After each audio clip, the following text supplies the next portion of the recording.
ये Uttar Pradesh institute of forensic science इतने बड़ी भूमि के अंदर एक विशाल संकुल बनाकर आगे बढ़ेगा।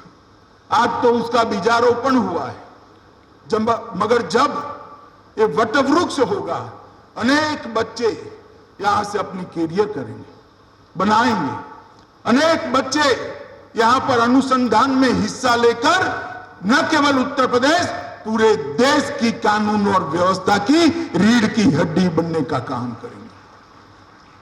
मोदी जी ने गुजरात में जब मुख्यमंत्री थे, तब विश्व में अपने तरीके की सबसे पहली फॉरेंसिक साइंस यूनिवर्सिटी बनाने का काम किया था, जो गांधीनगर में बनी थी। मेरा सौभाग्य था कि उस वक्त भी मैं गृह मंत्री था, और मोदी जी जब प्रधानमंत्री बने 2019 में, उन्होंने राष्ट्रीय फॉरेंसिक साइंस यूनिवर्सिटी बनाई, जो गांधीनगर की यूनिवर्सिटी को राष्ट्रीय फलक पर करने का काम किया। आज इसके साथ ही संबंध Uttar Pradesh state institute of forensic science यहां शुरू होने जा रहा है, और यहां पर लगभग 200 करोड़ खर्च करा जाएगा। और भारत सरकार ने यहां पर डीएनए केंद्र हेतु एक 15 करोड़ की राशि अनुमानित करी है, जो डीएनए के लिए देश में सबसे आधुनिक और सर्वोच्च संस्थान यहां पर बनाएगा। यहां लगभग 150 छात्र शुरुआत में हर साल ग्रेजुएट होकर बाहर निकलेंगे, और 350 से ज्यादा फैकल्टी भी होंगे। एक प्रकार से फॉरेंसिक साइंस के क्षेत्र के अंदर शोध, अनुसंधान और उसका प्रैक्टिकल एप्लीकेशन, ये तीनों को समाहित करने वाला इंस्टीट्यूट बनेगा। यहां पर फॉरेंसिक विज्ञान, behaviour science, civil and criminal law का एक रिसोर्स सेंटर भी अपने आप में बनकर पूरे उत्तर क्षेत्र के सभी प्रदेशों को न्याय मदद करने का काम करेगा। इस संस्थान के छात्र physics, chemistry, biology, computer science, behavioural science, criminology, law, police science और एडमिनिस्ट्रेशन, ये सभी फॉरेंसिक साइंस से जुड़े हुए महत्वपूर्ण विषयों में अपनी तज्ञता प्राप्त करेंगे। और UP state institute of forensic science Lucknow, मुझे पूरा भरोसा है कि योगी जी के नेतृत्व में ये देश भर के पुलिस आधुनिकीकरण के इतिहास में एक मील का पत्थर साबित होगा। मित्रों, आज यहां पर जब मैं आया हूं, तब मैं बताना चाहता हूं, मोदी जी ने पूरे देश के कानून और व्यवस्था को बल देने का शुरुआत करी। गृह विभाग में मोदी जी के नेतृत्व में अनेक प्रकार की नई शुरुआतें की। वैसे तो कानून और व्यवस्था राज्यों का विषय है, मगर केंद्र कुछ ऐसे इनिशिएटिव ले रहा है जिससे समग्र देश की कानून और व्यवस्था की स्थिति को मजबूती प्रदान हो। जैसे forensic science university, national forensic science university Gandhinagar की रचना से आज देश भर में इसके साथ एफिलिएशन प्राप्त कर अनेक कॉलेज शुरू होने जा रहे हैं। मुझे विश्वास है 2024 के पहले देश के आधे राज्यों के अंदर फॉरेंसिक साइंस कॉलेज की शुरुआत हो गई होगी। और मित्रों, 2 सिद्धि का प्रमाण हमारे देश में बहुत नीचा है। कई देश ऐसे हैं, इजराइल जैसे देश इसको 90% तक ले गए हैं। कई देश ऐसे 80%, 70% जो कानून की शिकंजे में आते हैं, उनका दोष सिद्ध कर पाते हैं, मगर भारत इसमें पीछे है। इसका मुख्य कारण प्रोफेशनल शिक्षा का अभाव है। और फॉरेंसिक साइंस यूनिवर्सिटी वैज्ञानिक आधारों पर गुनहगारों को दोष सिद्धि में न्यायपालिका को मदद करेगी। और मुझे विश्वास है, इससे सजा दिलाने का दर तो केवल बढ़ेगा ही। जब सजा देंगे और रिपीटेशन नहीं होगा गुनाह का, तब गुनाह का दर भी अपने आप नीचे आ जाएगा। इसके साथ साथ मोदी जी के नेतृत्व में 2020 में हमने राष्ट्रीय रक्षा यूनिवर्सिटी भी चालू करी। और ये राष्ट्रीय रक्षा यूनिवर्सिटी भी देश भर में अपने संबंध कॉलेजों को आगे कोर्स को बढ़ाने का काम करेगी, जिससे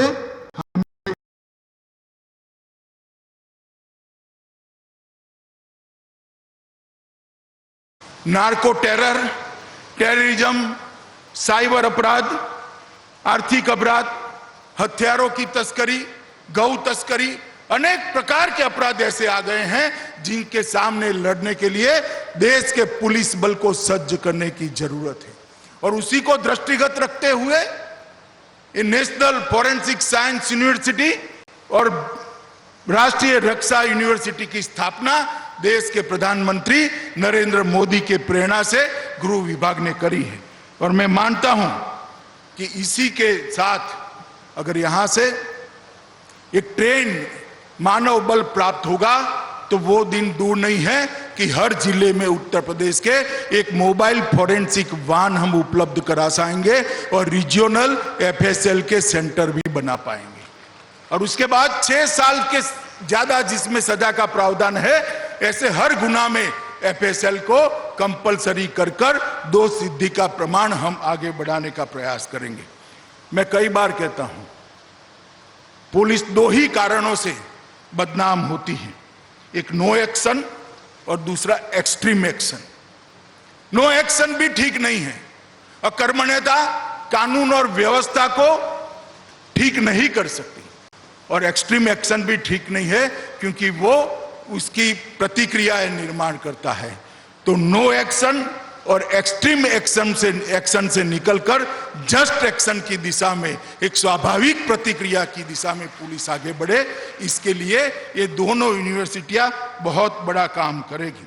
मित्रों, आज मैं यहां पर आया हूं तब इतना जरूर कहना चाहता हूं कि उत्तर प्रदेश के अंदर मैं अखबारों को पढ़ता रहता हूं, अनेक प्रकार के इधर उधर के बयान आते हैं और चुनाव आने के बाद एक्टिव होने वाले राजनीतिक नेताओं की संख्या सबसे ज्यादा उत्तर प्रदेश में। बाढ़ आती है तो दिखाई नहीं पड़ते, कोरोना आता है तो दिखाई नहीं पड़ते, जब किसानों का अनाज आप खरीद नहीं रहे थे, किसान भूख से मर रहा था, दिखाई नहीं पड़ते, किसानों के ऋण माफ करने थे, आप मौज मस्ती में व्यस्त थे, किसानों को परेशान किया जाता था, ऋण प्राप्त नहीं होता था, आप मौज मस्ती में व्यस्त थे। मोदी जी 6,000 रुपया सीधा किसान के बैंक अकाउंट में भेज रहे हैं, ऐसी कोई योजना आपको ध्यान में नहीं आई। घर में अंधेरा था, बिजली पहुंचाने का याद नहीं आया, शर्म के मारे महिलाएं शौचालय के बगैर शर्म के मारे परेशानी बैठ रही थी, आपको कुछ याद नहीं आया। उत्तर प्रदेश के लोग घर के बगैर झोंपड़ियों में, कच्ची झोंपड़ियों में रह रहे थे, आपको कुछ याद नहीं आया। उत्तर प्रदेश के अंदर माताएं चूल्हा फूंककर अंधापे को इनवाइट करती थी, आमंत्रित करती थी, आपको गैस देने की सूझ नहीं आई, और चुनाव आते हैं तब नए कपड़े पहनकर आ जाते हैं। मित्रों, मैं सभी को कहना चाहता हूं, मैं उत्तर प्रदेश के चप्पे चप्पे में घुमा हूं। 2013 से 2019 तक उत्तर प्रदेश का मैंने दौरा किया है, मैं उत्तर प्रदेश की जनता को जानता हूं। हमने जो 2017 में वादे किए थे, सारे के सारे वादे पूरे कर उत्तर प्रदेश की जनता का आशीर्वाद लेने के लिए हम जाएंगे।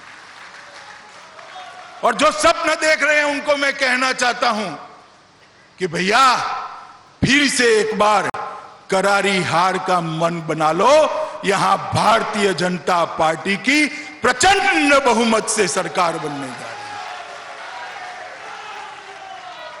क्योंकि उत्तर प्रदेश ने दंगा मुक्त उत्तर प्रदेश की कल्पना ही नहीं की थी, उत्तर प्रदेश के युवाओं ने रोजगार की कल्पना ही नहीं की थी, उत्तर प्रदेश के व्यापारियों ने सफलता के साथ किसी को टैक्स दिए, अनधिकृत टैक्स, खंडनी दिए बगैर व्यापार कर पाएंगे, ऐसी व्यवस्था की कल्पना ही नहीं की थी। और उत्तर प्रदेश में इतने औद्योगिक निवेश को किसी ने सोचा भी नहीं था। निवेशकों का सम्मेलन भी कानून और व्यवस्था के कारण अखिलेश यादव जी को लखनऊ में करना पड़ा, लखनऊ से बाहर दिल्ली में करना पड़ा।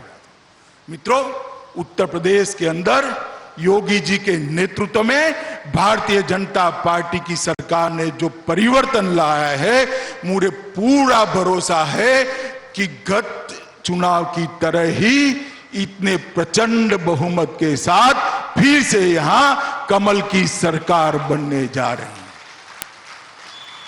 और इसलिए मैं भारतीय जनता पार्टी के सभी समर्थक जनता को भी कहना चाहता हूं कि किसी के बहकावे में मत आइए। आपके गांव में जो विकास हुआ है इसको एक बार देखिए, शहर में जो विकास हुआ है उसको देखिए, कानून और व्यवस्था की परिस्थिति में जो बदलाव आया है उसको देखिए, दंगे समाप्त हो गए हैं इसको देखिए, जातिवाद समाप्त हो गया है उसको देखिए, परिवारवाद को उखाड़ कर फेंक देने का काम भारतीय जनता पार्टी ने किया है उसको देखिए। और मित्रों, चुनाव नजदीक आएगा तब ये लोग जरूर निकलेंगे। मेरे उत्तर प्रदेश की जनता को करबद्ध निवेदन है कि आप सभी लोग चहुमुखी विकास जो आया है उसको देखिए और उसका समर्थन करिए। मोदी जी के नेतृत्व में यहां योगी आदित्यनाथ, हमारे दोनों उप मुख्यमंत्री और उनकी पूरी प्रशासनिक टीम ने एक बहुत अच्छा काम किया है उत्तर प्रदेश को आगे बढ़ाने का। इसको और आगे बढ़ाने की जरूरत है। आज यहां पर जब मैं आया हूं तब मैं इतनी आशा करता हूं कि आज ये जो फॉरेंसिक साइंस इंस्टीट्यूट की स्थापना हुई है वो अपने तय समय में अपनी गतिविधियां चालू करेगा, जो कि यूपी सरकार का कार्य पद्धति है। और यहां पर बहुत जल्द बच्चे फॉरेंसिक साइंस के विषय को पढ़कर हमारी कानून और व्यवस्था को मजबूत करने में लगेंगे और उत्तर प्रदेश की कानून और व्यवस्था, देश की कानून और व्यवस्था को सुधारने में अपना योगदान देंगे। मैं बहुत समय के बाद आया हूं, इसलिए फिर से एक बार मैं कहना चाहता हूं कि उत्तर प्रदेश को, जनता को, उत्तर प्रदेश के लोगों को और हमारे कार्यकर्ताओं को मिलकर बहुत बहुत आनंद और सुख की अनुभूति होती है। फिर से एक बार सभी को नमस्कार, वंदे मातरम।